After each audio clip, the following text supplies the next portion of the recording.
إن الذين يؤذون الله ورسوله لعنهم الله في الدنيا والآخرة وأعد لهم عذابا مهينا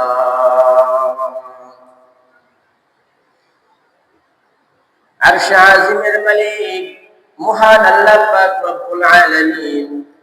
সূরাতুল আহজাবের 157 নম্বর আয়াতের মধ্যে বলেন ইন্নাল্লাযীনা ইউযুনাল্লাহা ওয়া রাসূলাহু লা'নাহুমুল্লাহু ফিদ দুনিয়া ওয়াল আখিরাহ আমার বান্দাদের মধ্য থেকে এবং আমার প্রিয় নবী সাল্লাল্লাহু আলাইহি ওয়াসাল্লামের উম্মতের মধ্য থেকে কোন ব্যক্তি যদি আমি রব আল্লাহকে কষ্ট দেয় এবং আমার নবী জনাবে মুহাম্মদুর রাসূলুল্লাহ সাল্লাল্লাহু আলাইহি ওয়াসাল্লামকে কষ্ট দান করে তাহলে আমি রব্বে কারীম তাদের জন্য লা'নাহুমুল্লাহু ফিদ দুনিয়া ওয়াল আখিরাহ তাহলে আমি রব হিসেবে এবং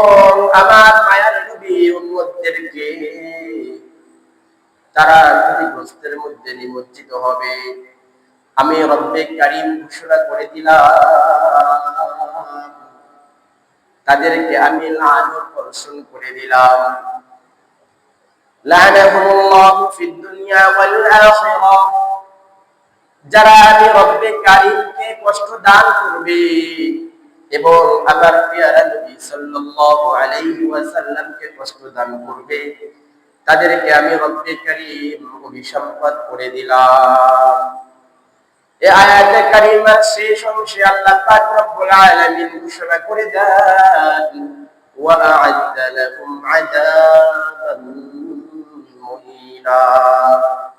শুধু কি আমি দুনিয়া এবং আখিরাতের মধ্যে তাদেরকে অভিসম্পাত করেছি শুধু তাই নয়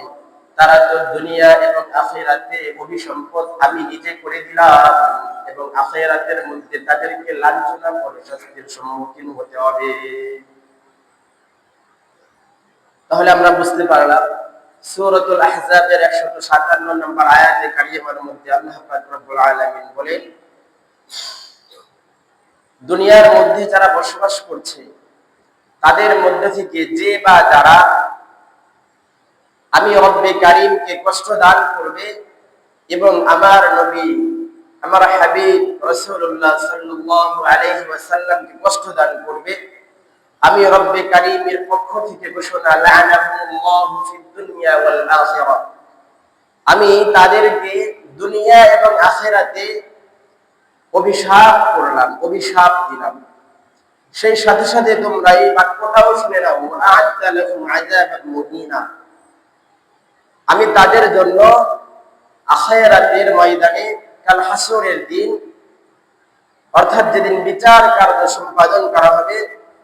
তাদের জন্য আমি লাঞ্ছনাকর শাস্তি রেখে দিলাম প্রস্তুত করে রেখে দিলাম এই আয়াতে কারিমার অর্থটা আমরা বুঝতে পারলাম যারা আল্লাহ পাক রব্বুল আলামিনকে কষ্ট দিবে রাসূলুল্লাহ সাল্লাল্লাহু আলাইহি ওয়াসাল্লামকে কষ্ট দান করবে এখন আল্লাহর রাসূল তো দুনিয়ার জমিনে নাই এবং আমাদের খালিক মালিক সৃষ্টিকর্তা পালনকর্তা সেই মহান প্রভু আল্লাহ সুবহানাহু ওয়া তাআলা তো আমরা দেখতে পাই না তাহলে তাদেরকে আমি এবং আমরা কিভাবে কষ্ট পৌঁছাই আমরা মূলত প্রশ্ন হচ্ছে এখানে আমরা অনেক সময় হাদিস কোরআন থেকে এটা শুনি যে একজন ছেলের জন্য তার বাবার কাছ থেকে অনেকগুলো হক থাকে প্রাপ্য থাকে অধিকার থাকে সে অধিকারগুলো যদি আদায় না করা হয় তাহলে সেটাই তাদেরকে কষ্ট দেওয়া এবং একজন সন্তানের কাছ থেকে বাবার যে হকগুলো আছে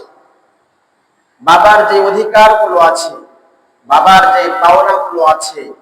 যেগুলো সে পাওয়ার হকদার, অধিকার রাখে, সেই জিনিসগুলো সন্তান যদি আদায় না করে, তাহলে সেটাই বাবাকে কষ্ট দেওয়া হয়। তাহলে এই কথাটা যদি আমরা বুঝতে পারি, তাহলে এই আয়াতে কারিমার মধ্যে এইভাবে আসবে আল্লাহ সুবহানাহু ওয়া তাআলার যত হুকুকিয়াত আছে, যত হুকুকাত আছে, যত অধিকার আছে, এই অধিকার যদি আপনি যদি আদায় না করি, তাহলে আল্লাহ পাক রব্বুল আলামিন কষ্ট পাবে। ঠিক কি না? অপরপক্ষে আল্লাহ রাসূল সাল্লাল্লাহু আলাইহি ওয়াসাল্লামের বলে দেওয়া যে কথা, সুন্নাহ এবং তার অনুসরণ করা, উনি যেই কথাগুলো বলেছেন, যেই কাজগুলো করেছেন এবং যেই কাজগুলোর ব্যাপারে মৌন সমর্থন দিয়েছেন, মনের দিক থেকে প্রাধান্য দিয়েছেন, হ্যাঁ তোমরা এই কাজটা করতে পারো, অথবা সাহাবায়ে কিরাম রাদিয়াল্লাহু তাআলা আনহুম আজমাইন যে কাজগুলো করেছেন, এই কাজগুলো যদি আপনি যদি না করি, তার বিরোধিতা যদি করি, তাহলে বোঝা যাবে যে আমি এবং আমরা আল্লাহ সুবহানাহু ওয়া তাআলাকে কষ্ট দিয়ে ফেলছি এবং তার রাসূল সাল্লাল্লাহু আলাইহি ওয়াসাল্লামকে কষ্ট দিচ্ছি। তাহলে